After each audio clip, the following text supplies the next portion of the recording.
Array पहले पढ़ा था आप लोगों ने? जी, मेरी आवाज आ रही? जी सर, पढ़ा हुआ है। क्या होता है एरे? हम्म, एनी आइडिया?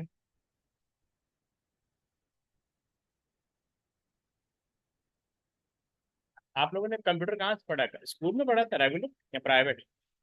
नहीं सर, हमने खुद ही घर पे पढ़ा था। अच्छा। स्कूल में तो नहीं पढ़ा ना फिर कंप्यूटर? नहीं, स्कूल में नहीं पढ़ा। ठीक है। तो अच्छा, ये बताएं क्या होता है एरे, कुछ आइडिया? नो सर, जब पढ़ा जो पढ़ा है वो भूल गया हुआ है। चलो, खुद कैसे पढ़ा आप लोगों ने, अंडरस्टैंडिंग कैसे डेवलप? बुक से की थी, जो लाइक स्कूल वालों ने लगाई हुई थी। अच्छा अच्छा। से रीड किए थे और कुछ नोट्स पढ़े हुए थे भाई के, उसको पढ़ा था। ठीक। अच्छा देखें, नॉर्मली जैसे हम कोई वेरिएबल डिक्लेयर करते हैं,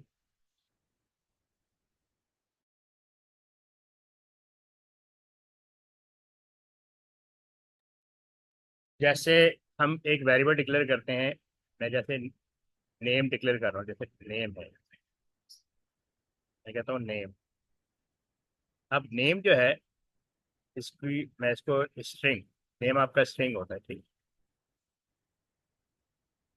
अब ये स्ट्रिंग, अब नेम, अब ये एक वेरिएबल है। वेरिएबल एट अ टाइम सिर्फ सिंगल वैल्यू होल्ड कर सकते। पहली बात ये क्या है, वेरिएबल शुरू में आपको मैंने बताया था ना कि वो कंटेनर होता है। वेरिएबल इज अ कंटेनर जो कि वैल्यू को होल्ड करता है। ठीक है, container hold value during program execution. ठीक है।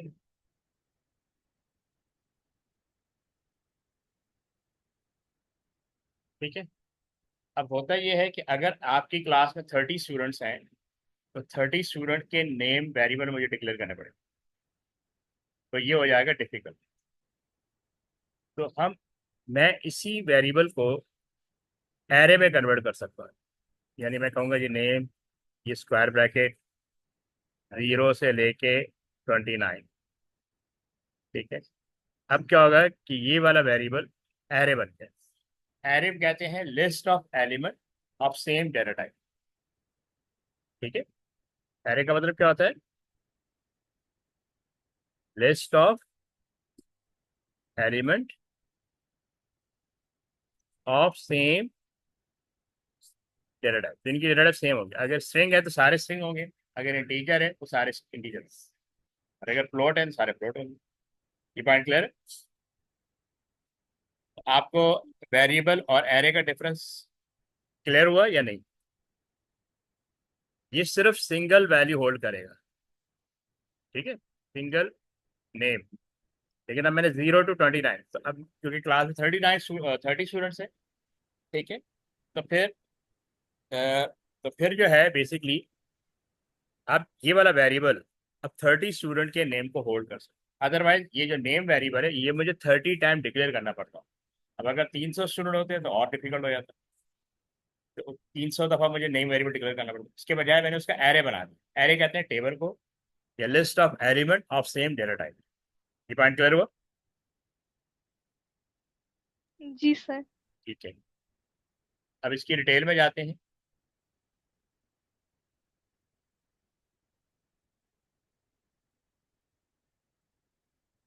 क्या लिखा हुआ है? An array is a collection of items stored eight contiguous memory location. Contiguous का मतलब क्या होता है? आपकी मेमोरी कुछ इस तरह होती है, मैं बताऊँ, एक सेकेंड होल्ड कीजिए।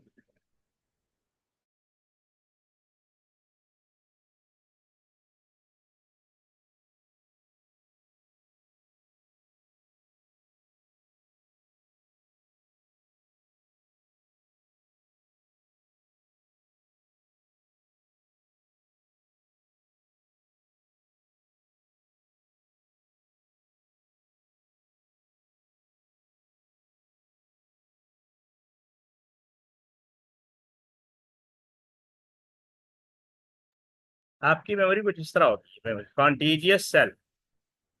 कॉन्टिजियस मेमोरी, कॉन्टिजियस कहते हैं जुड़ा हुआ होना।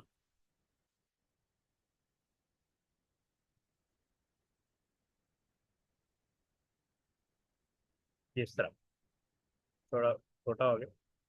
तो ये एक पूरा सेल है जो कि वैल्यू को होल्ड करेगा। तो मैं दोबारा बनाता हूँ।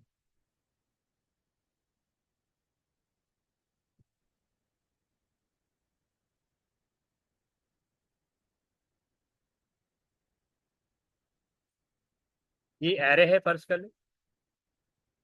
यहाँ पे फर्ज करें मैंने नेम स्टोर कर दिया, जैसे मैंने अपना नाम स्टोर कर दिया। अब मुझे इसको एक्सेस करना है, तो ये इसका इंडेक्स होता है 0 1 2 3 4। समटाइम एरे 0 से शुरू होता है, समटाइम 1 से शुरू।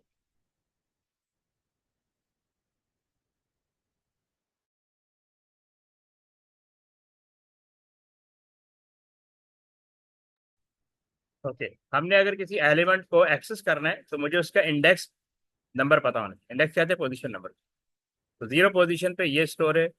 फर्स्ट पोजीशन फर्स्ट कर अली स्टोर कर दिया। सेकंड पोजीशन पे अहमद स्टोर कर दिया। ठीक है, इस तरह आप वैल्यू स्टोर। एरे का मतलब होता है मेमोरी लोकेशन, कॉन्टीजियस यानी एक के बाद एक।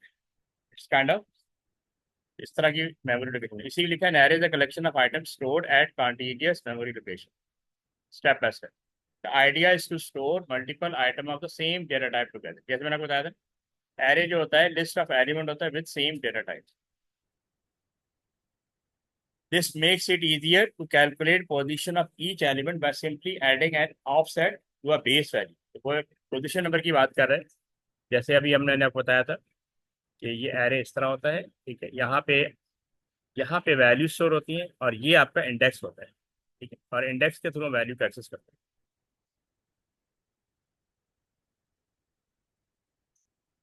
ओके, फिर लिखा है for simplicity we can think of an array a fleet of stair.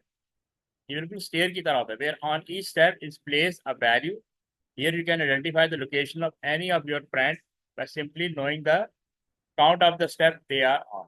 तो आप हर स्टेप को समझने को एरे है, एलिमेंट ऑफ एरे है। ये देखें, ये एरे कुछ इस तरह का होता है।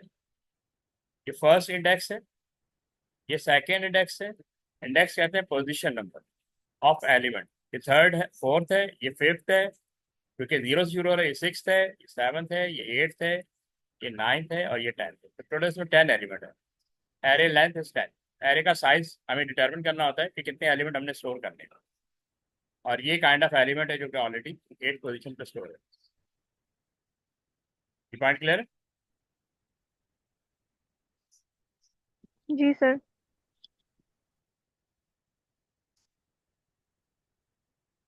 तो अभी क्या करें, an array the data structure, it store multiple piece of data under one identifier. Each data item in an array must be of same data type. ठीक है, the array store integer all value must be integer. The array store string all value must be string. ये बात आपको मैंने पहले ही बताया।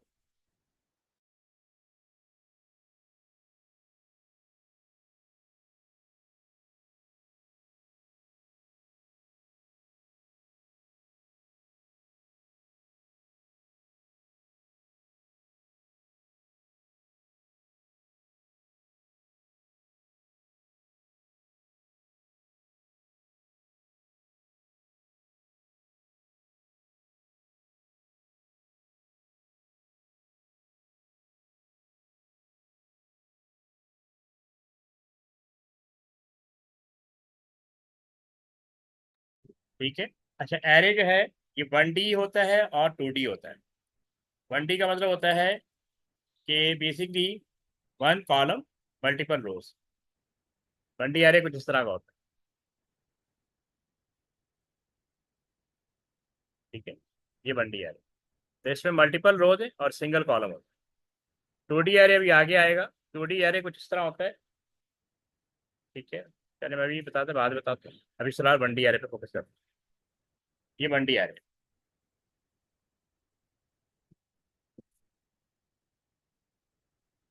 Basic array operation क्या है, आप उसके अंदर ऐड कर सकती हैं value. You can add value.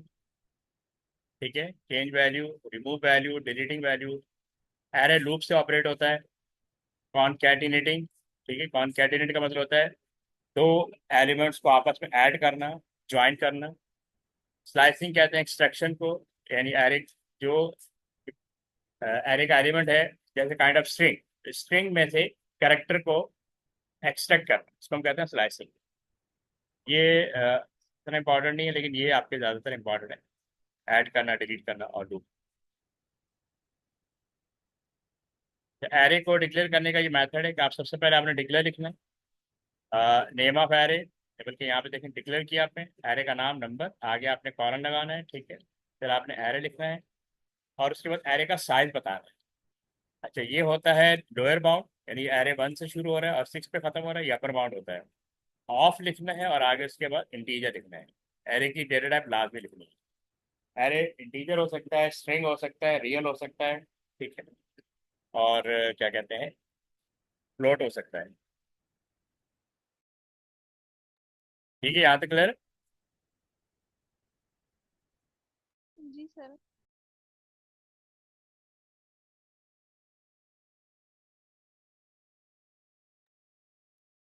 Okay, अब ये देखें, ये 1D एरे दिया हुआ है। A 1D array has just one row of data, ठीक है।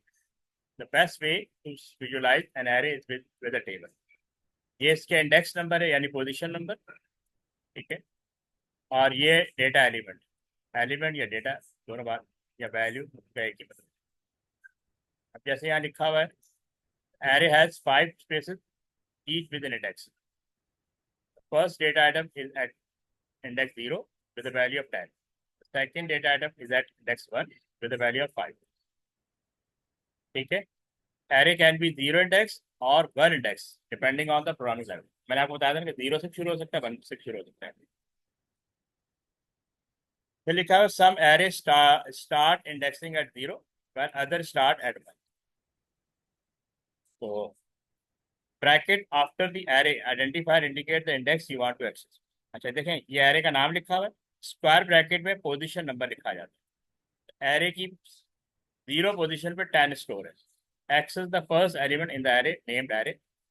माई डेटा एरे का नाम है, और स्क्वायर ब्रैकेट के अंदर आपने 3 लिखा हुआ है। 3 का मतलब है कि थर्ड पोजीशन पे कोई ना कोई एलिमेंट स्टोर है। Access the fourth element in the array. Fourth क्यों? क्योंकि 0 से शुरू हुआ हुआ है। ठीक है, ये पॉइंट क्लियर?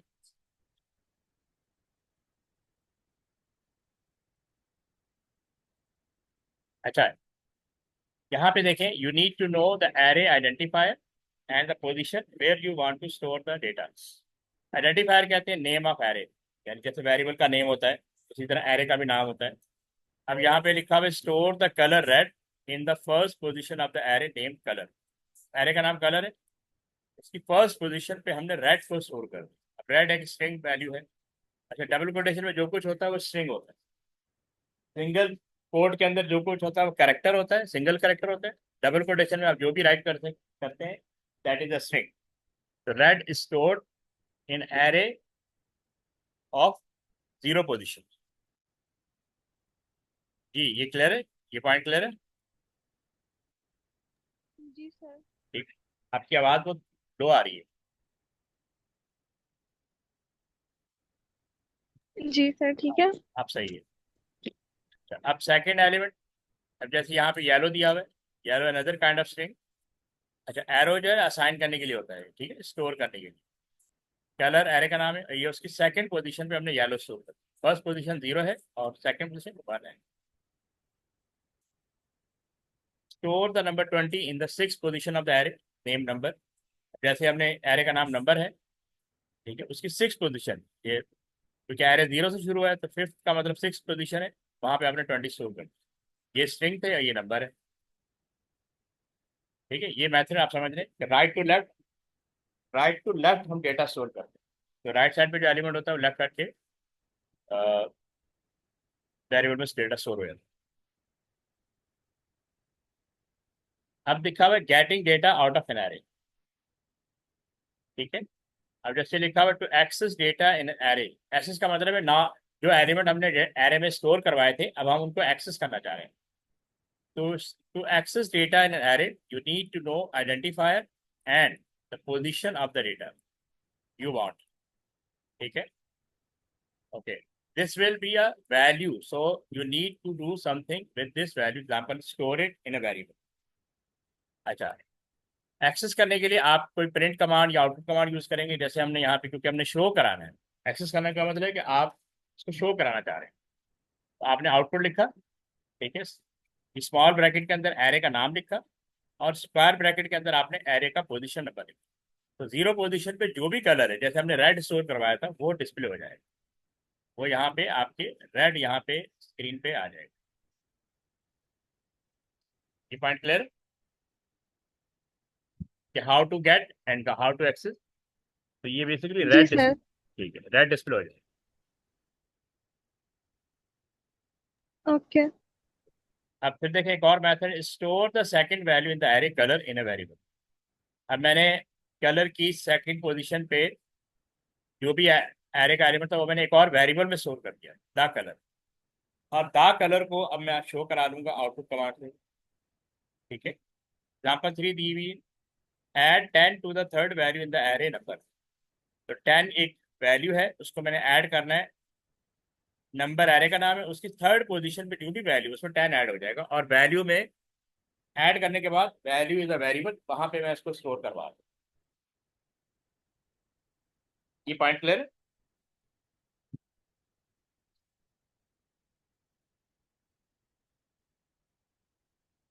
तो आपको दो सर ये चीजें। सेकंड वाला नहीं हाँ, क्लियर मुझे, जिसमें कौन सा सेकंड वाला, एग्जाम्पल द 3। कलर असाइन वाला। हाँ जी, हाँ, एग्जाम्पल 2 एग्जाम्पल 2।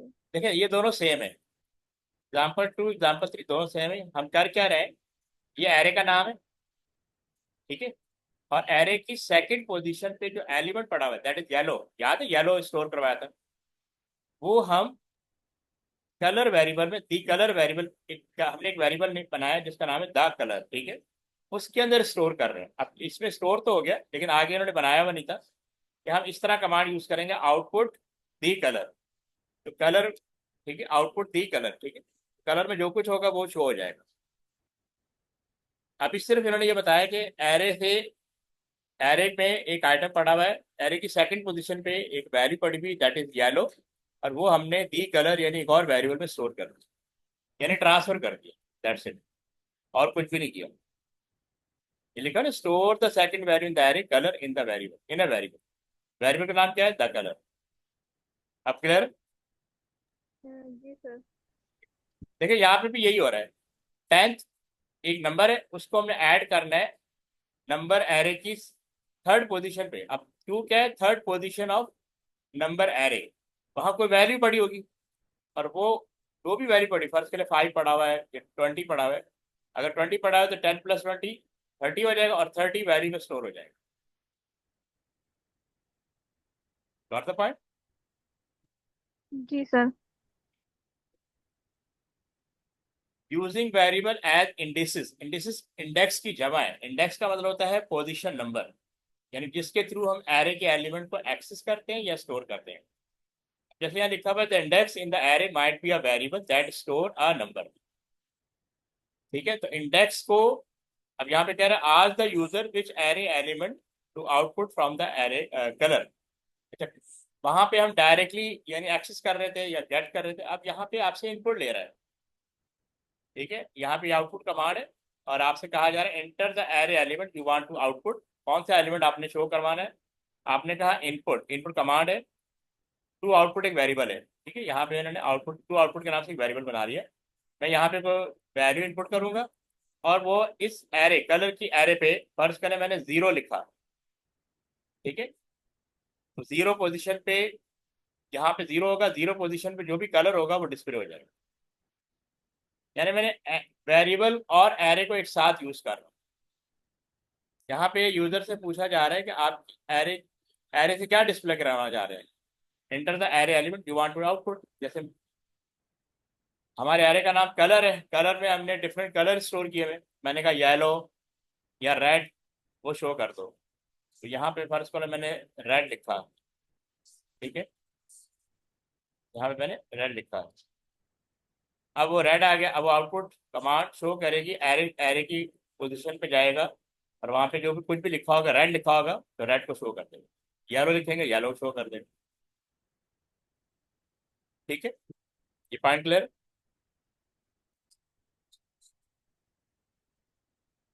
जी सर।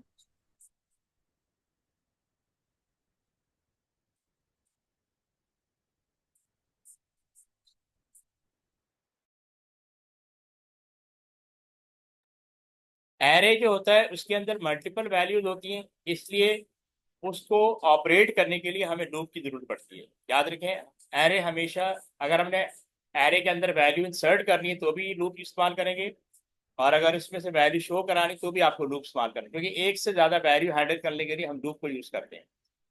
लिखा ना, using iteration to read and write. Iteration का मतलब होता है loop. You can use iteration to loop through each element in array. Iteration allow you to perform action like outputting each value one at a time. You can also add all value in an array and output the total.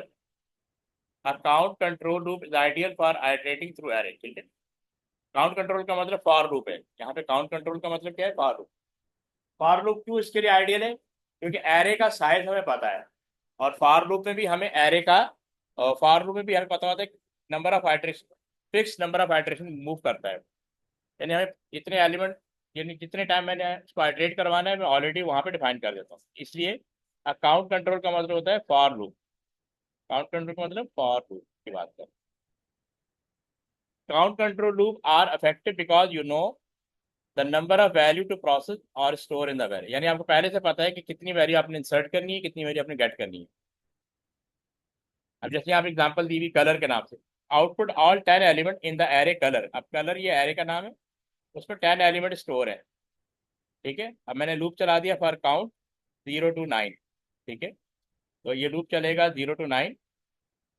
आपने लिखा output, array का नाम, ये small bracket के अंदर, और square bracket के अंदर हम काउंट लिखेंगे। अब काउंट क्यों लिखा हमने? क्योंकि काउंट की वैल्यू चेंज होती रहेगी। फर्स्ट जो वैल्यू होगी वो जीरो होगी। अब जीरो पे पड़ा हुआ रेड, तो वो रेड को डिस्प्ले कर देगा। नेक्स्ट काउंट आपको याद होगा, ये इंक्रीमेंट करने के लिए, नेक्स्ट काउंट जो है वो इंक्रीमेंट करने के लिए। ठीक है, यहाँ तक क्लियर? जी सर।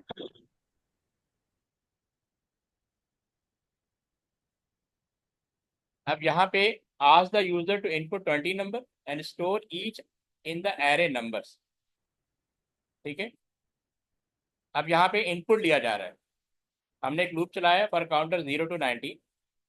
आउटपुट ये यूजर कह रहे इंटर है नंबर।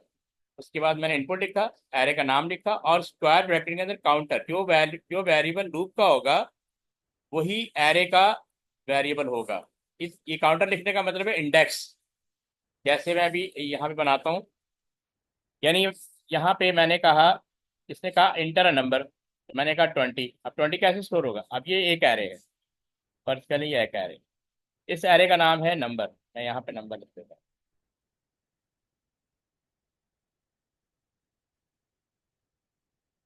तो अब चूंकि जीरो जीरो पोजीशन है, तो ये जीरो है, ये वन है, ये टू है, ये थ्री है, ये फोर, इस तरह। अब इसकी जीरो पोजीशन पे मैंने फर्स्ट करें 20 इनपुट की, तो ये 20 स्टोर हो गया। अब नेक्स्ट काउंटर मुझे सेकंड, यानी पहले यहाँ था काउंटर, अब काउंटर इधर आ जाएगा। अब फिर से लूप चलेगा, काउंटर की वैल्यू वन होगी, काउंटर की वैल्यू वन होगी, तो जो काउंटर की वैल्यू होगी वही इंडेक्स की वैल्यू होगी, यानी एरे की वैल्यू, एरे का पोजीशन नंबर भी वही होगा, क्योंकि एरे ऑपरेट हो रहा है थ्रू लूप। ये बात समझ में आई आप? अब मैंने, जी सर। हाँ, अब मुझसे फिर मांग रहा है एंटर नंबर, मैंने कहा 10, ये 10 स्टोर करके। फिर ये नेक्स्ट काउंटर पे आया। नेक्स्ट काउंटर का मतलब अब ये सेट एरे की थर्ड पोजीशन पे आ गया, यानी है तो टू लेकिन थर्ड पोजीशन है। अब थर्ड पोजीशन पे फिर मुझसे कह रहा है एंटर नंबर, मैंने कहा 40, ये मैंने 40 इनपुट। तो इस तरह ये मुझसे 20 टाइम मुझसे इनपुट मांगेगा, मैं इनपुट करता जाऊंगा और ये एरे के अंदर स्टोर होता जाएगा।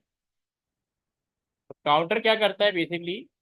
काउंटर डिटरमिन करता है पोजीशन नंबर। ये काउंटर क्या है? पोजीशन नंबर, यानी एरे की पोजीशन नंबर को हैंडल करने के लिए काउंटर यूज किया जाता है। यहाँ तक क्लियर? जी सर।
2 मिनट होल्ड कीजिएगा, आसान हो रही है।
अच्छा, अब ये देखें 2D एरे। 2D एरे का मतलब होता है multiple columns. A 2D array is best viewed as a table with rows and columns। ठीक है, तो इसमें देखें पहले वाले टेबल में सिर्फ सिंगल रो थी या सिंगल कॉलम था। यहाँ पे मल्टीपल रोज हैं, ये रोज हैं, ये रोज है, ये थर्ड रो है, ये कॉलम है, जीरो कॉलम, ये first second column, third column, ये फोर्थ कॉलम और ये फिफ्थ कॉलम। ठीक है, ऊपर से नीचे कॉलम होता है, लेफ्ट टू राइट। ठीक है, ऊपर से हमेशा कॉलम होता है, रो रो हमेशा 0 1 2 इस तरह नीचे जाते हैं। यानी 2D array there are two indices, यानी 2 इंडेक्स होंगे। ठीक है, एक रो के लिए, एक कॉलम के लिए। अब जैसे यहाँ लिखा है एरे का नाम पोजीशन है, स्क्वायर ब्रैकेट के अंदर हम इंडेक्स पोजीशन बताएंगे।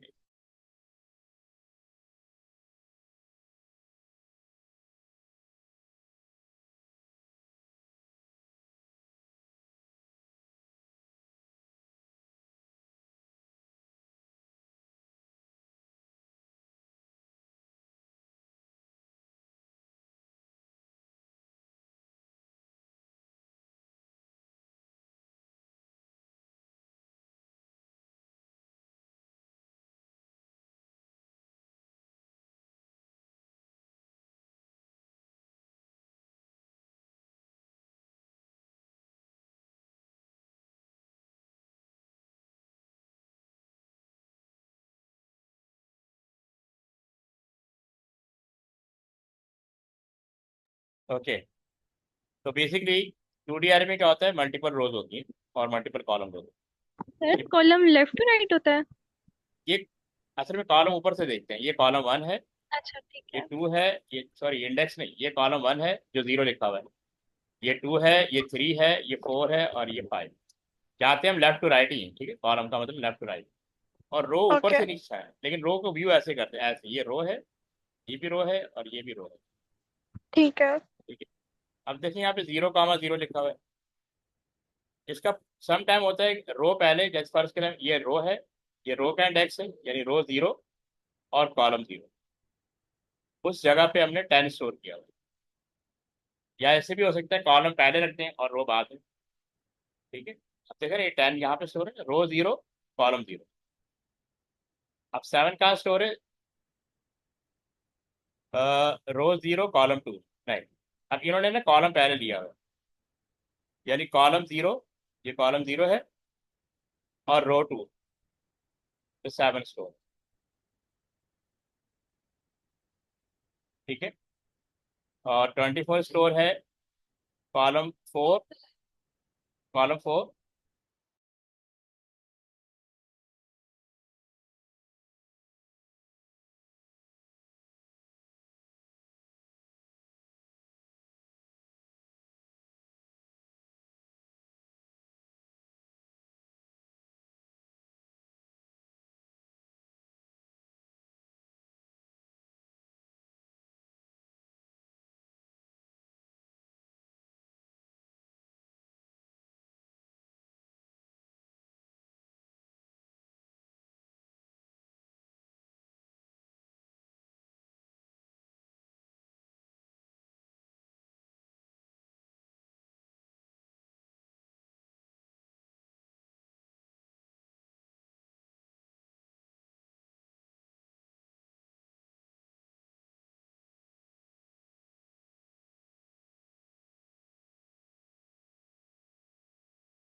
ओके, ये यहाँ तक क्लियर है आपको?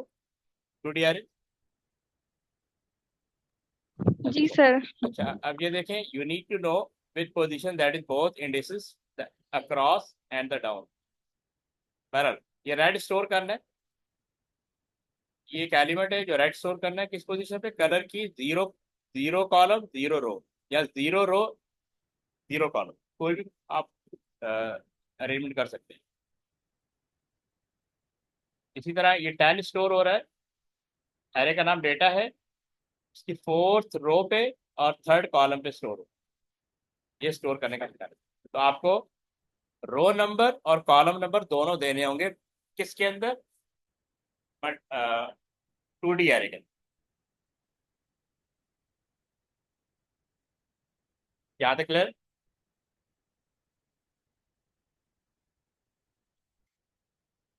अच्छा, अभी कह रहे हैं you need to know about indices to access the data. अब डेटा एक्सेस करना है तो अगेन कमांड वही होगी, आउटपुट कमांड होगी। स्मॉल ब्रैकेट के बाद हम एरे, एरे का नाम लिखेंगे, array data, array name of array, और स्क्वायर ब्रैकेट के अंदर आपने इंडेक्स नंबर, ये हो सकता है रो हो, ये रो नंबर और ये कॉलम।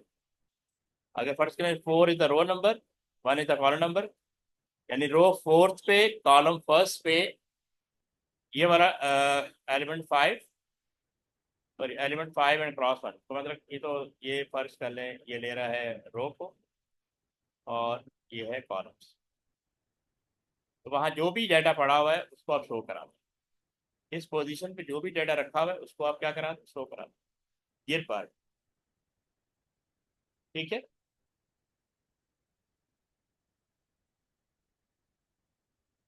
ये पॉइंट क्लियर? जी सर।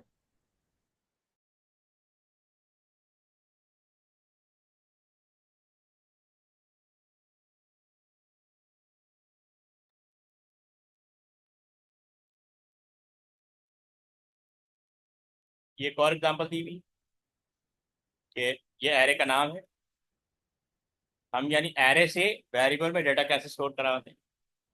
ये एरे है और ये जीरो कॉलम हो सकता है या जीरो रो होगी। अगर जीरो रो है ये, तो सेकंड कॉलम पे जो भी वैल्यू पड़ी वो कलर एक्सेस के वेरिएबल में स्टोर करिए। यानी ये मेथड है कि आप एरे से वेरिएबल में और वेरिएबल से एरे में किस तरह ट्रांसफर करते हैं। ठीक है, अच्छा उसके बाद अ, ये एक और एग्जांपल है, यूजिंग वेरिएबल एज इंडिसेस। यानी आप जैसे 4 है, 4 को मैंने फर्स्ट में स्टोर करा दिया, फर्स्ट इज द वेरिएबल, 3 को मैंने सेकंड में स्टोर कर दिया, सेकंड इज द वेरिएबल। इन दोनों को स्टोर करने के बाद यहाँ पे शो करवाऊंगा, आउटपुट लिखा, एरे का नाम लिखा स्मॉल ब्रैकेट के बाद, और स्क्वायर ब्रैकेट के अंदर मैंने first comma second.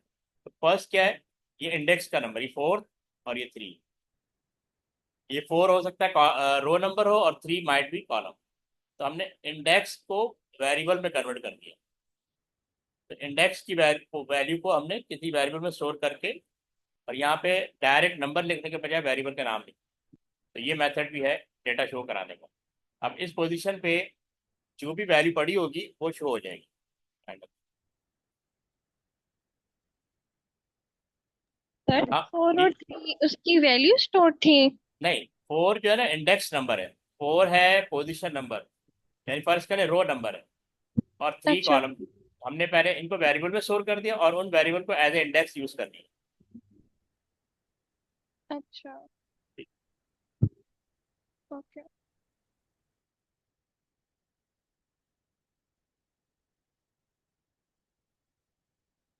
Output inter dimension, आप यानी आप यानी इनपुट दे के भी डेटा स्टोर कर सकते हैं।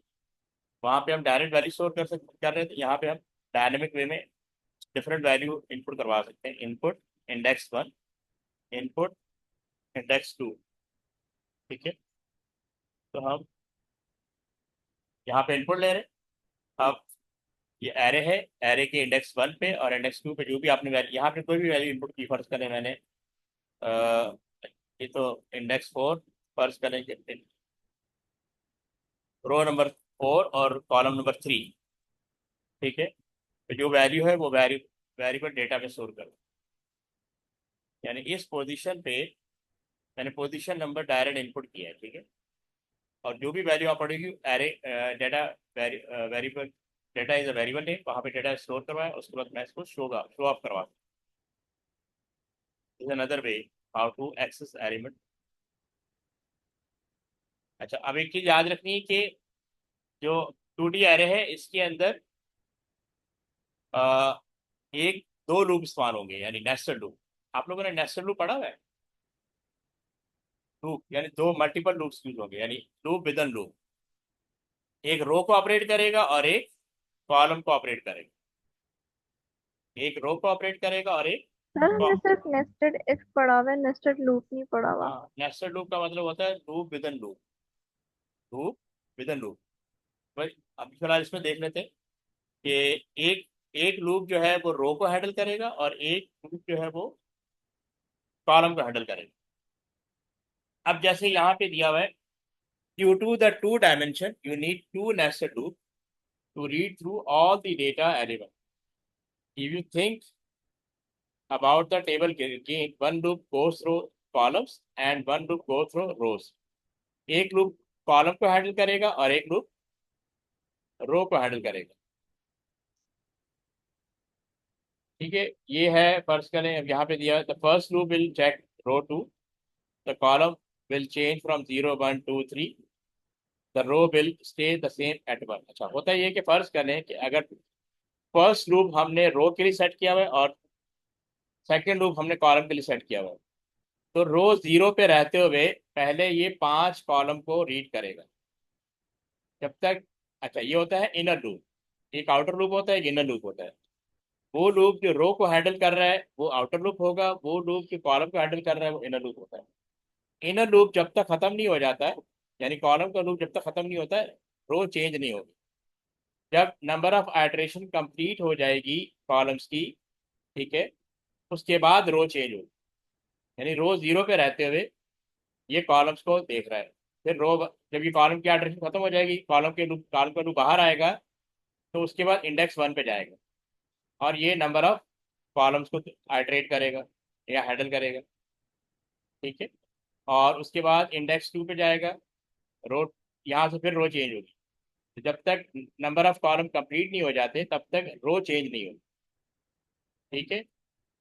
इनर पहले आउटर लूप रन होता है, अगर वो रो को हैंडल कर रहा है तो जिस पोजीशन पे वो है वहीं पे खड़ा हो जाएगा, उसके बाद वो इनर लूप के अंदर आ जाएगा। इनर लूप में जितने भी कॉलम होंगे, 5 हो 10 हो, उन सबको पहले वो आइटरेट करेगा। आइटरेट करने का मतलब जो भी कोडिंग होगी वो राइट कर रहा होगा, ठीक है, डेटा राइट कर रहा होगा या डेटा रीड कर रहा होगा कॉलम से।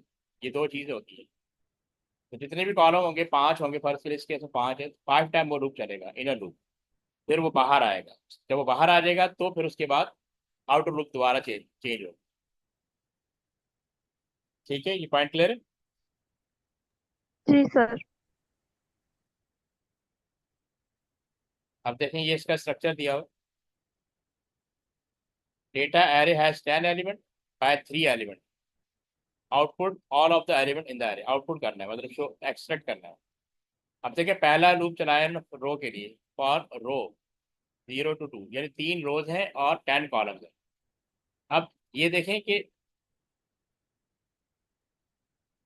यानी फिलहाल जो है वो 0 रो पे रहेगा, यानी रो 0 रहेगी, फिर ये अंदर आएगा।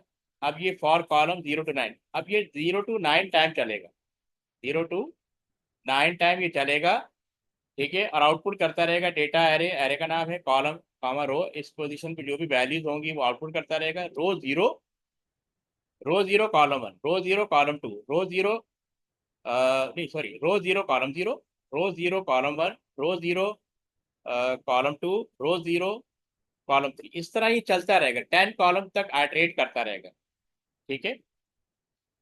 अच्छा, ये नेक्स्ट रो नहीं है, ये नेक्स्ट कॉलम है, ठीक है, यहाँ पे कॉलम कर दीजिए। और ये नेक्स्ट काउंट नहीं है, नेक्स्ट रो है, ये मिस्टेक है इसके अंदर, बुक की मिस्टेक। ये याद है ना, नेक्स्ट का मतलब होता है इंक्रीमेंट करना। तो ये 9 टाइम, 0 to 9 मतलब 10 टाइम लूप चलेगा, 0 रो पे रहते हुए जितने भी कॉलम्स हैं उनमें वैल्यूज हैं उनको शो ऑफ करेगा। तो जब वो 10 टाइम पूरा हो जाएगा तो उसके बाद रो चेंज होगी, फिर ये रो 1 हो जाएगी। फिर रो 1 पे रहते हुए 9 0 to 9 टाइम चलेगा, ठीक है। यानी 10 टाइम चलेगा। फिर जब 10 टाइम ऑर्डर कंप्लीट हो जाएगी तो उसके बाद बाहर आएगा, इनर लूप बाहर आएगा, फिर रो चेंज होगी। फिर रो 3 यानी row 3 and column 0, row 3 column 1, row 3 column 2, row 3 column 3। इस तरह ये मूव ऑन होता करते हैं। ये पॉइंट समझ में आया आप लोगों को? जी सर, आ गया। ठीक है। अब एक सेकेंड में देखता हूँ आगे क्या है। ठीक है, अभी मैं 5 मिनट का ब्रेक लेता हूँ, ठीक है? फिर हम फंक्शन और प्रोसीजर शुरू करते हैं। Okay sir. ठीक है, 5 मिनट के बाद दोबारा ज्वाइन करते हैं, ठीक है? आपने इसी पे रहना है। ठीक है।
Okay, I am here.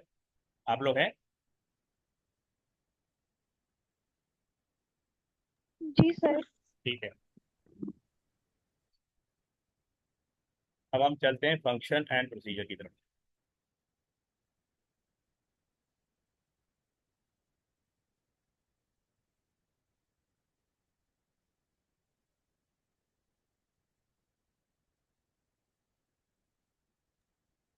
Sir एक सेकंड। ठीक है।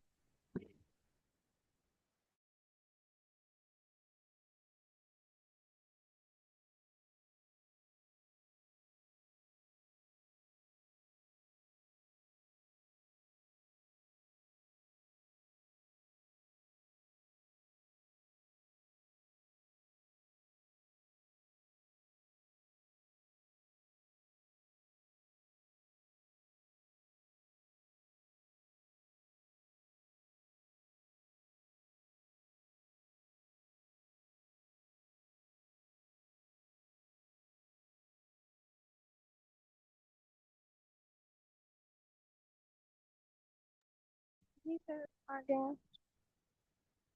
ठीक है। अच्छा देखिए, अभी जैसे आप लोगों ने सूडो कोड देखे थे ना, तो वो सूडो कोड हम राइट करते हैं, अपन प्रोग्राम में यूज करते हैं। कुछ सूडो कोड ऐसे होते हैं जो एट ए टाइम एक ही टास्क को परफॉर्म करते हैं। कुछ सूडो कोड ऐसे होते हैं जो एट ए टाइम एक ही टास्क को परफॉर्म करते हैं।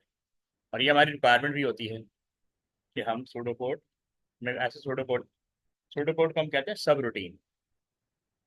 आप लोगों ने वर्ड पे काम किया हुआ है? वर्ड पे?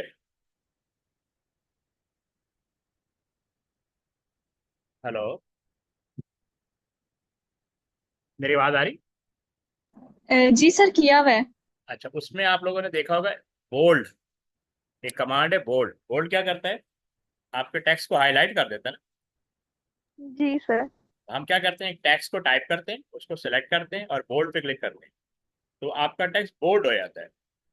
तो कहने का मकसद है वो क्या है, वो प्रोसीजर है। आप बार बार, यानी वो एक ही काम करेगा, हमेशा बोल्ड करेगा। अटैलिक वाली कमांड अटैलिक करेगी, अंडरलाइन वाली कमांड अंडरलाइन करेगी। एक सेकेंड होल्ड कीजिए।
ओके, तो मैं आपको समझा रहा था फंक्शन और प्रोसीजर।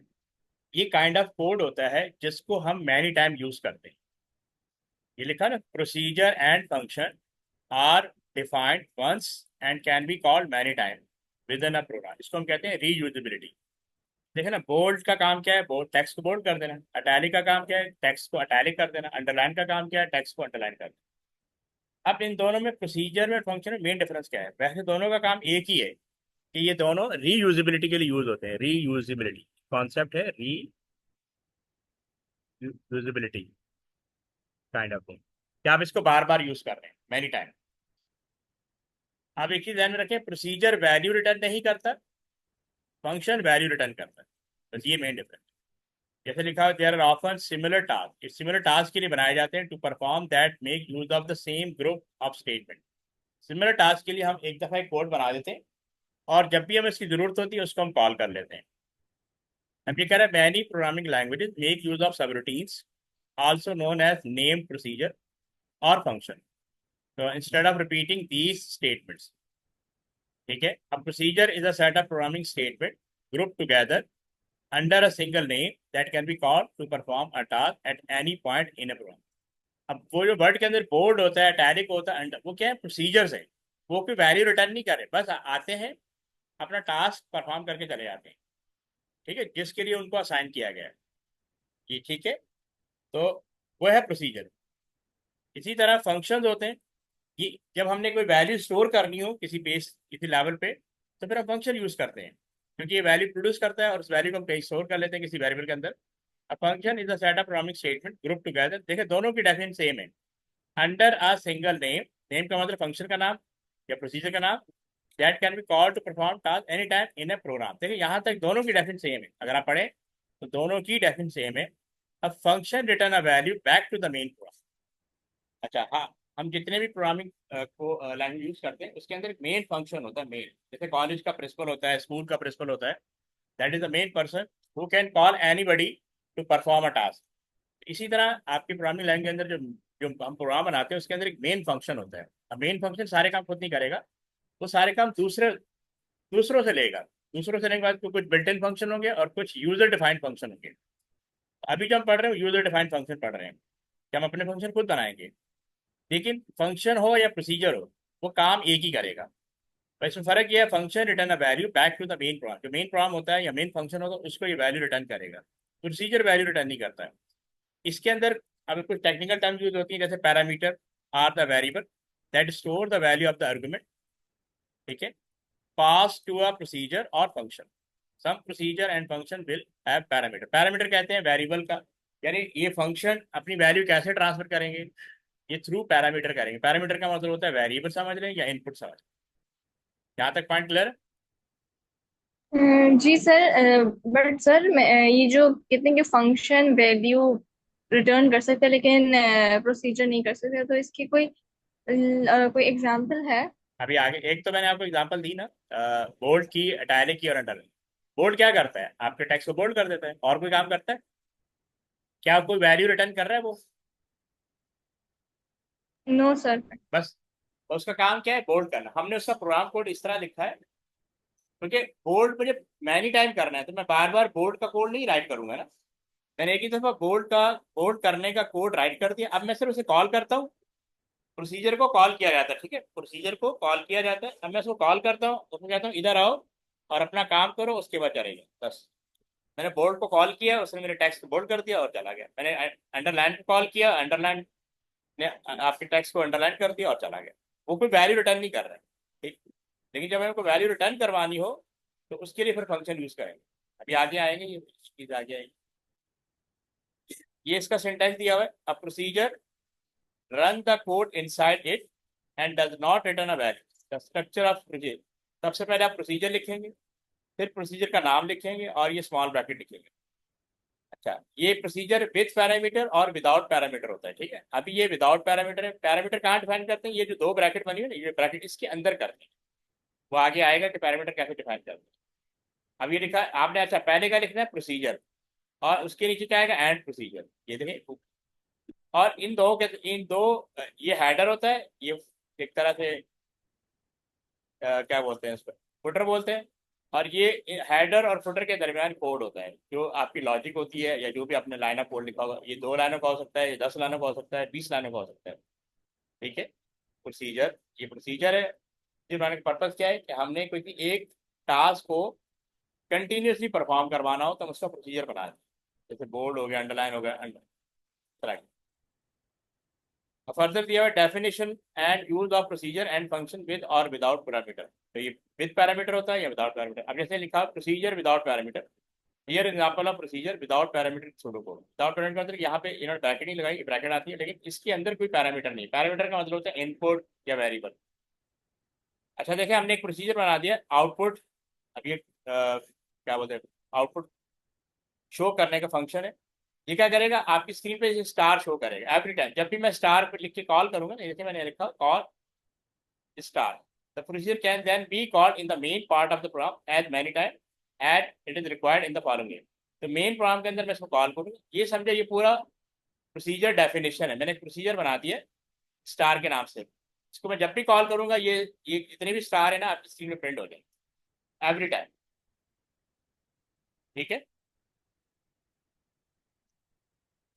यहाँ तक पॉइंट क्लियर है। इसका आप स्क्रीनशॉट ले जी लें। वैसे सर। मैं, आपने वीडियो दोबारा देखनी नहीं, मैं वीडियो आपको भेज दूंगा। ठीक है, ओके सर। आपने लास्ट की वीडियो दोबारा देखी थी? कल वाली परसों वाली वीडियो देखी थी दोबारा आप? नहीं सर। क्यों? सर बस फिर मैंने उसके एग्जाम्पल से की थी, दोबारा वीडियो नहीं देखी थी क्योंकि समझ आ गई थी। अच्छा ठीक, पहले पहले इसको देख लीजिएगा दोबारा तक, क्योंकि इसको देखने की जरूरत पड़ेगी आपको।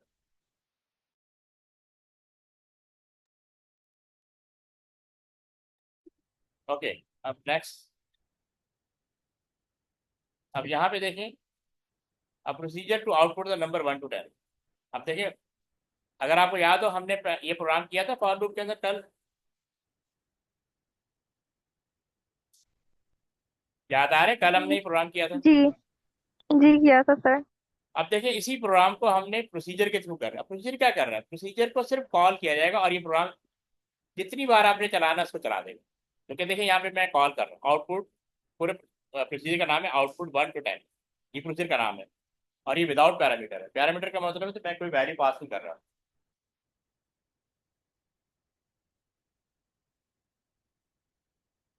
ठीक है, यहाँ तक क्लियर? जी सर। अब देखें, हमने प्रोसीजर लिखा। अच्छा, ये कैपिटल वर्ड की, क्योंकि प्रोसीजर कीवर्ड है ना, तो कैपिटल वर्ड्स में आएगा। नाम आप इस तरह लिख सकते हैं, ठीक है, स्मॉल ब्रैकेट, और एंड प्रोसीजर कैपिटल में आएगा। जितने कीवर्ड होते हैं कैपिटल वर्ड, देखें फॉर कैपिटल में आ रहा है, आउटपुट कैपिटल में आ रहा है, नेक्स्ट कैपिटल में आ रहा है, ये कीवर्ड है। बाकी सब चीज़ें सेंटेंस टाइप में आ रहे हैं।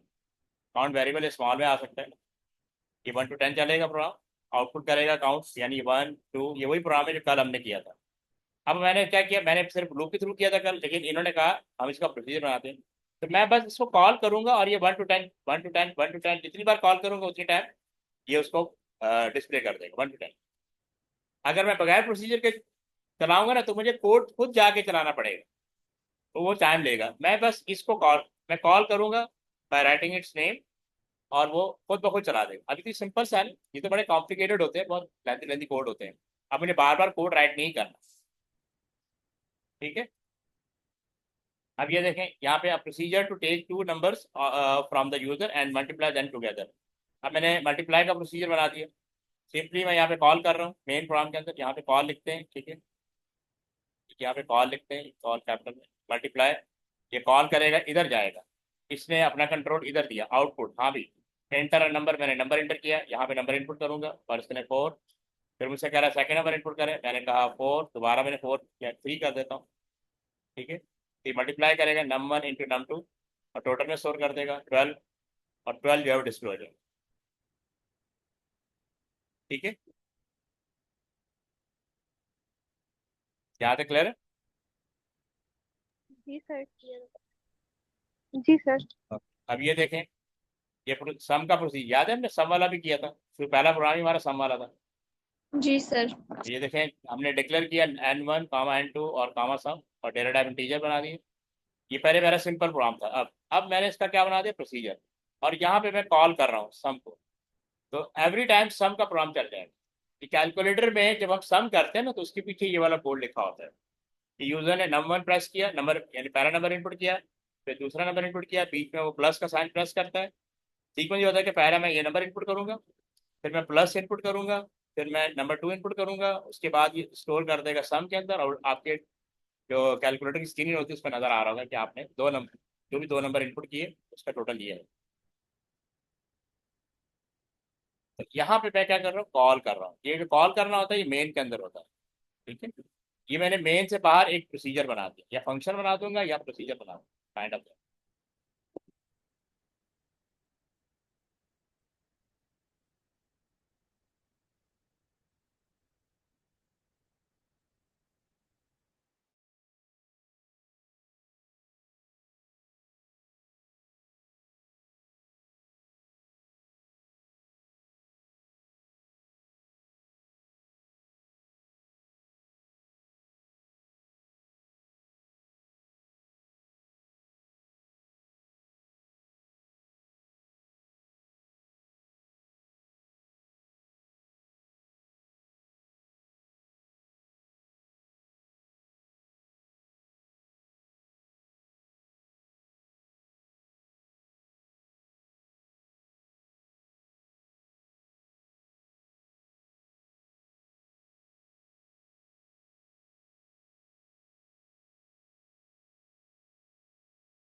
ओके,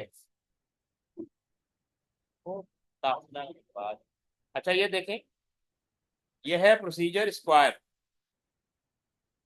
ये है हमने अब ये स्क्वायर करेगा।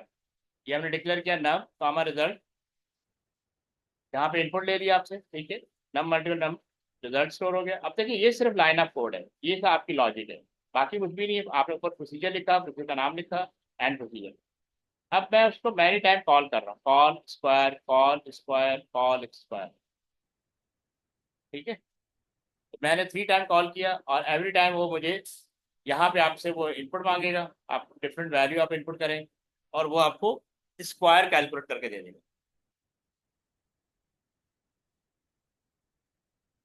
ठीक है, ये पॉइंट क्लियर। जी sir.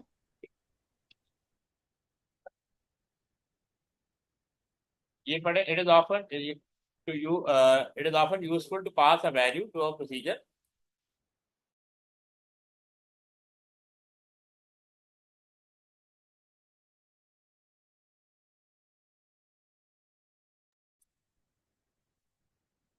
It is often useful, पानी ला,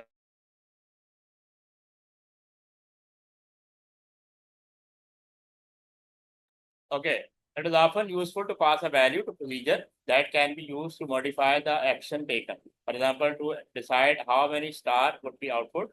So this is done by passing an argument. हम एक argument pass करेंगे, एक कितने, क्योंकि पिछला जो प्रोग्राम था ना वो एक फिक्स था, तो एवरी टाइम 10 स्टार प्रिंट कर, लेकिन मैं कह रहा हूँ वो मेरी रिक्वायरमेंट के अकॉर्डिंग स्टार प्रिंट करे। then the procedure is called to be used as a parameter by procedure। ठीक है, अब आप पैरामीटर यूज करेंगे। पैरामीटर का मतलब होता है इनपुट या variable. procedure with parameter, here is an example of how procedure with parameter can be defined in code। ठीक है, ये देखें यहाँ पे वही प्रोग्राम दोबारा इन्होंने शो कर दिया। आपने प्रोसीजर लिखा, ठीक है, स्टार, यहाँ पे मैंने पैरामीटर डिफाइन कर दिया नंबर के नाम से, और इसकी डेटा टाइप कॉलन लगा के आपने डेटा टाइप बतानी है। ठीक है, अब यहाँ पे मैंने लाइन ऑफ कोड लिख दिया, वही चीज देखें, डिक्लेयर काउंटर और काउंटर 1 to नंबर। अच्छा, तो क्या अब नंबर क्यों लिखा, पहले 1 to 10 आ रहा था ना, वो फिक्स था। अब जो वैल्यू पास करूंगा ना उतने टाइम चलेगा, और मैं वो मेन फंक्शन में बताऊंगा कि कितने टाइम लूप को चलना चाहिए। अब देखिए यहाँ पे कॉल हो रहा है *7, ये कॉल यहाँ पे लिखा है कॉल मेन के अंदर, तो मैंने *7, अब ये 7 इधर आया नंबर, ठीक है, और ये नंबर इसने पास कर दिया इधर, यानी 1 to 7, और यहाँ पे आउटपुट लिख दिया स्टार। ठीक है, ये सिर्फ अभी क्या करेगा, 1 to 7 टाइप प्रिंट कर देगा, 7 टाइप स्टार प्रिंट करेगा। पहले फिक्स था, अब मेरी जो वैल्यू मैं यहाँ पे सप्लाई करूंगा उतने टाइम ही स्टार प्रिंट होंगे। ठीक है, और एक चीज, एक और पॉइंट, यहाँ पे यानी जो प्रोसीजर हम बना रहे होते हैं यहाँ पे हम इसको कहते हैं पैरामीटर, और ये जो 7 है ये आर्गुमेंट है। और दूसरी बात याद रखनी कि जितने पैरामीटर होंगे उतने ही आर्गुमेंट होंगे। आर्गुमेंट का मतलब वैल्यू। ठीक है, तो यहाँ पे एक पैरामीटर, यहाँ पे वैल्यू एक आएगी, या अगर आपके पैरामीटर 2 है तो 2 वैल्यूज आपको पास करनी है। ये पॉइंट क्लियर हुआ? जी सर।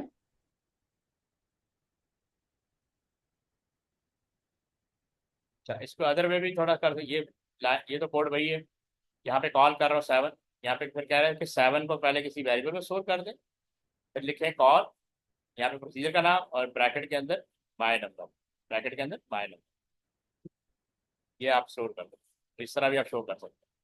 ये क्या करेगा, ये वैल्यू इधर जाएगी। ठीक है, और उसके बाद ये ट्रांसफर कर देगा इधर, ये 1 to 7 चलेगा, या जो भी वैल्यू आपने डिफाइन की होगी वो यहाँ पे आ जाएगी, ट्रांसफर करेगा। ठीक है, तो parameter with data type. Okay. अब उसी तरह का वही स्क्वायर का प्रोग्राम देखें, दोबारा मैंने बना दिया। प्रोसीजर लिखा, स्क्वायर प्रोसीजर का नाम, ब्रैकेट के अंदर मैंने पैरामीटर का नाम लिखा नम कॉलर, आपने लिखना है डेटा टाइप यहाँ डिफाइन कर, अभी पर आप एक ही पैरामीटर है। फिर हमने क्या डिक्लेयर रिजल्ट, ये वैल्यू स्टोर करने के लिए फॉर इंटीजर, यहाँ पे आपने फार्मूला लिख दिया कि स्क्वायर कैसे कैलकुलेट होगा, और फिर मैंने कहा आउटपुट रिजल्ट। अब देखिए मैंने यहाँ पे डिफरेंट वैल्यू पास करूँ, कॉल स्क्वायर 3, तो ये स्क्वायर 3 यानी ये 3 की वैल्यू ऊपर जाएगी नम के पास, ये इधर सप्लाई करेगा, तो यहाँ 3 into 3 कितना आ जाएगा, 9। क्या क्या प्रिंट कर देगा, 9। ये आ गया, ये आउटपुट रिजल्ट। जब मैं 5 ट्रांसफर करूंगा तो 25 हो जाएगा, और जब मैं 4 ट्रांसफर करूंगा तो 16 हो जाएगा।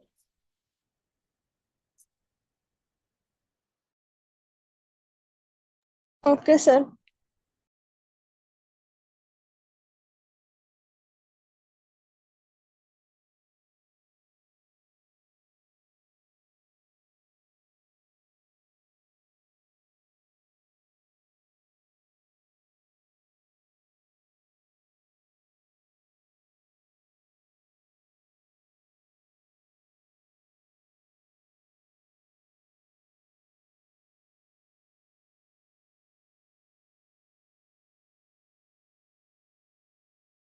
दो मिनट होल्ड कीजिए।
ओके, ये आपको समझ में आ गई प्रॉब्लम?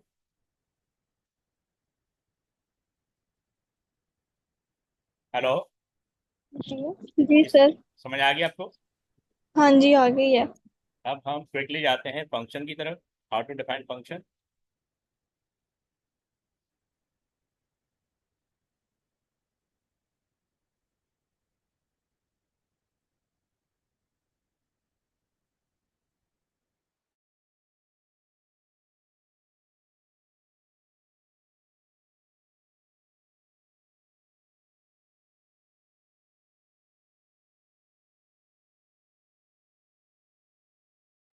ओके, अब ये देखिए function. A function return a value to the program that called it. This can be by either using the return command or saving a value to the function identifier. Once a value is returned, the function stops running, so it cannot have any code after, otherwise this will not run. जब ये value return कर देता है इसका काम खत्म है। तो ये है इसका सिंटैक्स दिया हुआ है कि आपने पहले फंक्शन लिखा, ठीक है, फिर आइडेंटिफायर इन फंक्शन का नाम लिखा। अच्छा, अभी ये विदाउट पैरामीटर है। Code run in the function, और इधर आपने रिटर्न अ वैल्यू लिखा, ठीक है, एंड फंक्शन हो जाए। अब इसकी डिफरेंट एग्जांपल देखते हैं। When the function is called it return a value, so something need to happen with this value, it could be out example. जब ये कोई रिटर्न करेगा वैल्यू तो हम उसको आउटपुट करवा लेंगे, ठीक है, फंक्शन आइडेंटिफायर। और it could saved in a variable, यहाँ हम उसको किसी वेरिएबल में स्टोर कर लेते हैं।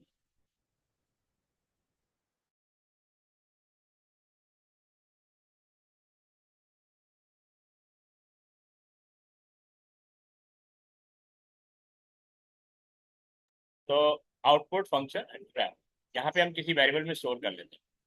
यानी जो वैल्यू रिटर्न होगी उसके लिए हमें कोई वेरिएबल चाहिए होगा जहाँ वो जो वैल्यू रिटर्न की उसको हम स्टोर कर सकते हैं।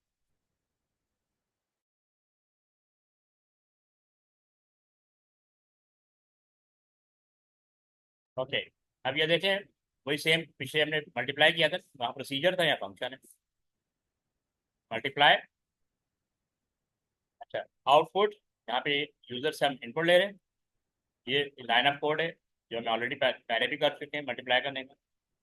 और यहाँ पे देखिए रिटर्न कर रहा है, रिटर्न num1 मल्टीप्लाई num2, और रिटर्न कर रहा है, ये वैल्यू यहाँ पे आएगी और ये आउटपुट कर देगी आउटपुट मल्टीप्लाई। मल्टीप्लाई फंक्शन का नाम, आप इस तरह इसको रिटर्न करें।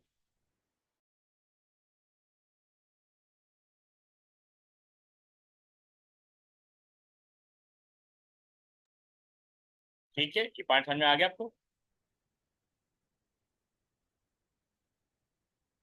जी सर। एक सेकंड।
अच्छा, अब ये सेकंड प्रोग्राम है, write a function to total all the value in array. Sir जी जी बोले। 2 मिनट रुक जाए, अच्छा ठीक 2 मिनट रुक जाए। ठीक।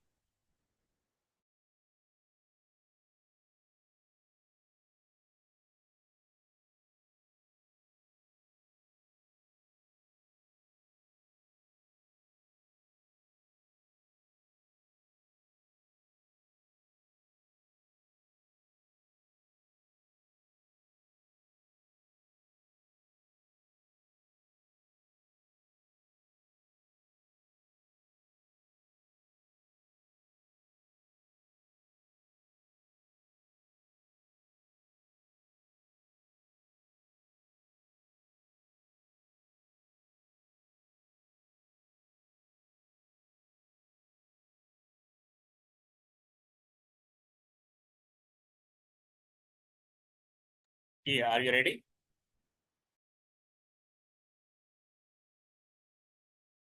सर बस 2 मिनट।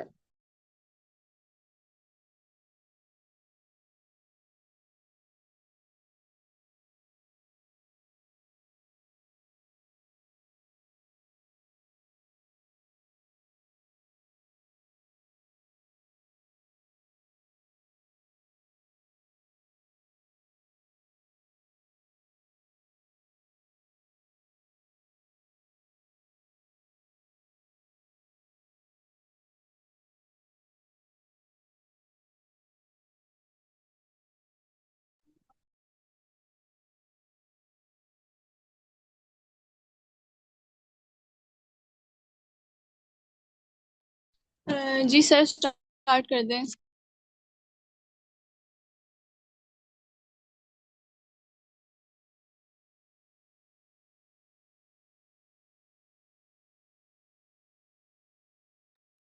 नॉर्मली इसको राइट करने का मेथड ये होता है, तो सबसे पहले आपने फंक्शन का नाम लिखा, लेकिन वही प्रोग्राम दोबारा आ गया।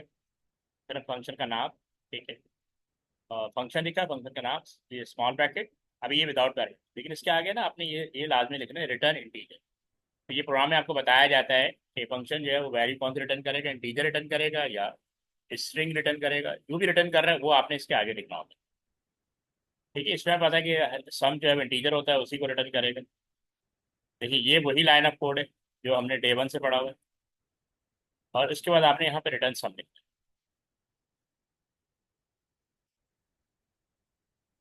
ठीक है,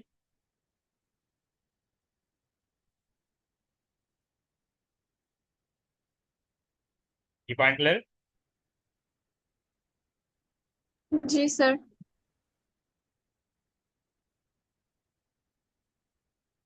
ओके,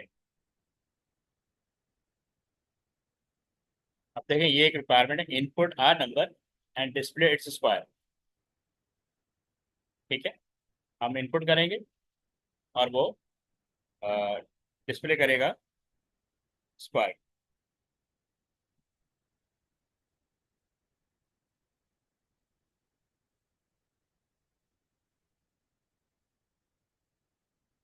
अब देखें, सबसे पहले हमने लिखा फंक्शन, ठीक है, फिर फंक्शन का नाम स्मॉल ब्रैकेट, फिर हम लिखेंगे रिटर्न। और हमें ये पता होना चाहिए, पहले तो बताया जाता है कि रिटर्न वैल्यू क्या होगी, उसकी डेटा टाइप बताएं, ये हम डेटा टाइप लिखते हैं। ठीक है, रिटर्न जिस फॉर्म में होगा उसकी डेटा टाइप को यहाँ पे राइट करें। अब यहाँ से प्रोग्राम कोड शुरू हो गया, डिक्लेयर किया मैंने नम कॉमा रिजल्ट। ये सेम प्रोग्राम है जो प्रोसीजर में भी देखा था, फॉरेन इंटीजर। यहाँ पे आउटपुट, यानी ये यूजर आपसे इनपुट मांग रहा है, यहाँ पे आपने इनपुट किया, यहाँ पे आपने इसको स्क्वायर का फंक्शन, स्क्वायर का जो फार्मूला राइट करके स्क्वायर प्रोड्यूस कर लिया, और रिटर्न रिजल्ट। अब वो जब रिटर्न करेगा ना, तो ये यहाँ पे वैल्यू, ये वेरिएबल यहाँ पे स्टोर हो जाए। ये कॉल कर रहा है स्क्वायर, मैंने इसको कॉल किया, ठीक है, यहाँ पे स्क्वायर यहाँ पे गया है, ये उसके बाद ये मुझे इधर ले गया। अब यहाँ कह रहा है इंटर नंबर, मैंने कोई भी नंबर इनपुट किया, जैसे मैंने 4 इनपुट किया। ठीक है, 4 इनपुट किया, तो यहाँ 4 × 4, और ये 16 यहाँ पे स्टोर है। अब ये 16 इसने रिटर्न कर दिया, रिटर्न किया तो यहाँ पे एक्स के अंदर स्टोर। ठीक है, तो वहां पे हम कॉल लिख रहे थे, यहाँ पे हम इस तरह लिखेंगे, किसी वेरिएबल, जब भी ये वैल्यू रिटर्न करेगा तो उस वैल्यू को हमने किसी वेरिएबल में स्टोर करना होता है। ठीक है, ये पॉइंट क्लियर?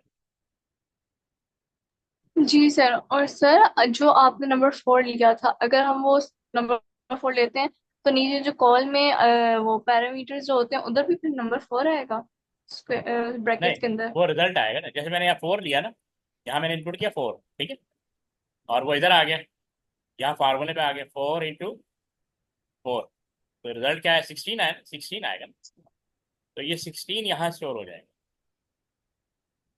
ठीक है। और ब्रैकेट के अंदर क्या होगा? यहाँ ये वाली बात, इस वाली ब्रैकेट की बात कर रहे हैं? जी। नहीं, यहाँ कुछ नहीं है अभी, ये विदाउट पैरामीटर है। अभी ठीक आगे, है। हाँ अभी आगे फंक्शन आएगा विद पैरामीटर, ठीक है। तो जब विद पैरामीटर आएगा तो यहाँ पे हम वैल्यू डिफाइन करेंगे। अभी तो ये एक्स के अंदर स्टोर हो जाएगी, क्योंकि मैं इनपुट यहाँ पे ले रहा हूँ। Okay sir.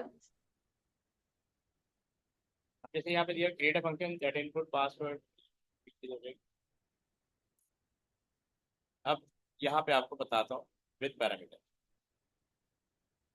अब जैसे यहाँ लिखा parameter the value that is sent from the main program to the subroutine, यानी मेन प्रोग्राम से जहाँ पे हम कॉल कर रहे होते हैं, हम वो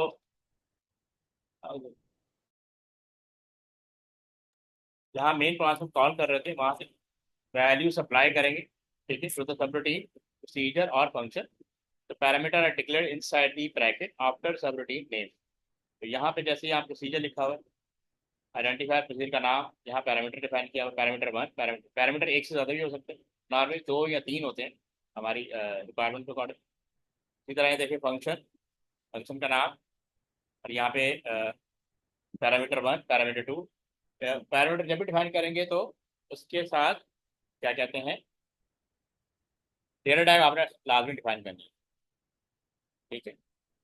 जैसे यहाँ पे इसने नहीं किया हुआ लेकिन हम करते हैं, ये देखिए।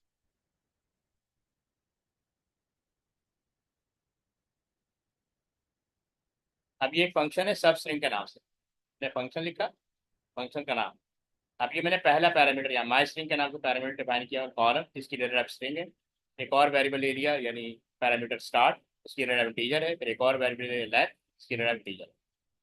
अच्छा, रिटर्न स्ट्रिंग कर रहा है, यानी जो रिजल्ट आएगा वो स्ट्रिंग के फॉर्म में आएगा। पैरामीटर में जितने मर्जी वेरिएबल्स लगा सकते हैं? जितने मर्जी लगा सकते, बट नॉर्मली 2 और 3 होते हैं जो हमारी सिलेबस के अकॉर्डिंग 2 और 3 होते हैं।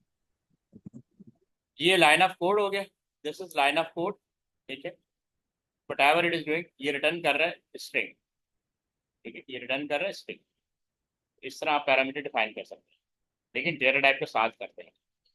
ब्रैकेट क्लोज करने के बाद ये रिटर्न लिखना जरूरी है, ये आपको पता होना चाहिए किस फॉर्म में।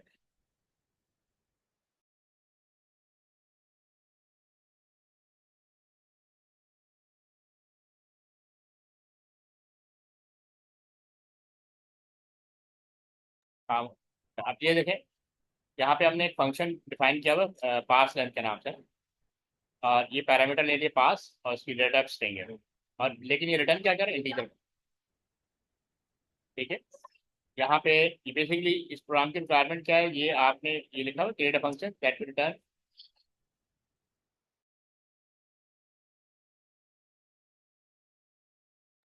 Okay, create a function that will return length of password taken as parameter. तो हम कोई वैल्यू पास करेंगे ना, उसकी मुझे लेंथ रिटर्न करेगा, कैसे, जैसे मैंने यहाँ पे अली, अली को पास कर रहा हूँ, ठीक है, पास लेंथ फंक्शन का नाम है।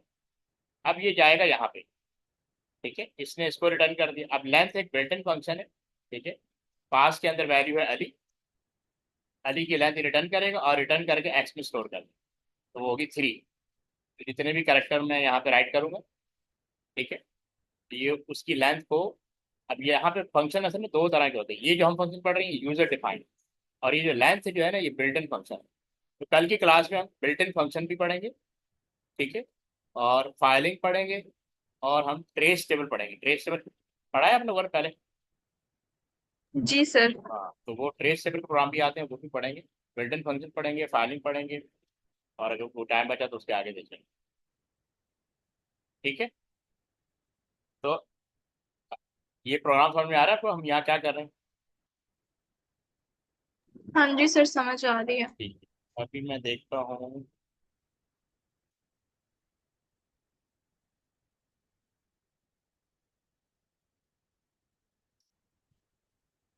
अच्छा, local and global variable, variable दो तरह के होते हैं। वो वेरिएबल जो आप फंक्शन के अंदर डिफाइन करते हैं उसको हम कहते हैं लोकल वेरिएबल।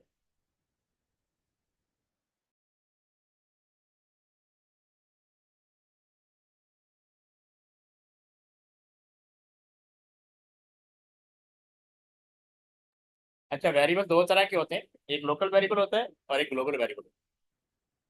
लोकल वेरिएबल वो होता है जो फंक्शन के अंदर डिफाइन करता है। Local variable can only be used by the part of the program it has been declared, it is restricted to that part of program. यानी जिस फंक्शन के अंदर भी आपने डिफरेंट फंक्शन देखे थे, फंक्शन और प्रोसीजर देखे थे, उसमें अगर मैं फंक्शन के अंदर कोई वेरिएबल डिफाइन कर रहा हूँ तो उसको मैं बाहर से एक्सेस नहीं कर सकता। अगर मुझे उसको बाहर से एक्सेस करना है तो मुझे उसको ग्लोबल का वर्ड यूज करना पड़ेगा। Global variable can be use in any part of program if scope cover the whole program. Function से बाहर जो वेरिएबल डिक्लेयर किए जाते हैं उसका एक्सेस ज्यादा होता है, उसको कोई भी एक्सेस कर सकता है, यानी पूरे प्रोग्राम में आप कहीं से भी एक्सेस कर सकते हैं। लेकिन फंक्शन के अंदर जो वेरिएबल डिफाइन किए जाते हैं they could not be access outside the function. वो फंक्शन खुद एक्सेस कर सकता है जहां पे डिक्लेयर किया हुआ है, अदरवाइज उसको एक्सेस नहीं किया जाता। ठीक है, तो ये टॉपिक फिर हम कल पढ़ेंगे। ठीक है, ये बिल्डिंग फंक्शन है, तो हम कल कंटिन्यू करते हैं। ठीक है, टाइम आपको मैं सेंड कर दूंगा, मोस्ट प्रोबेबली 7 o'clock। ठीक ओके सर। ठीक है, अल्लाह हाफिज।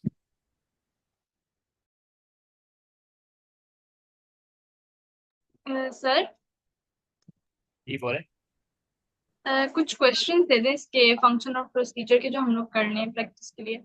अच्छा, मैं आपको भेज देता हूँ, वो आपको भेज ओके, थैंक यू। देता हूँ। अल्लाह हाफिज। अल्लाह हाफिज़।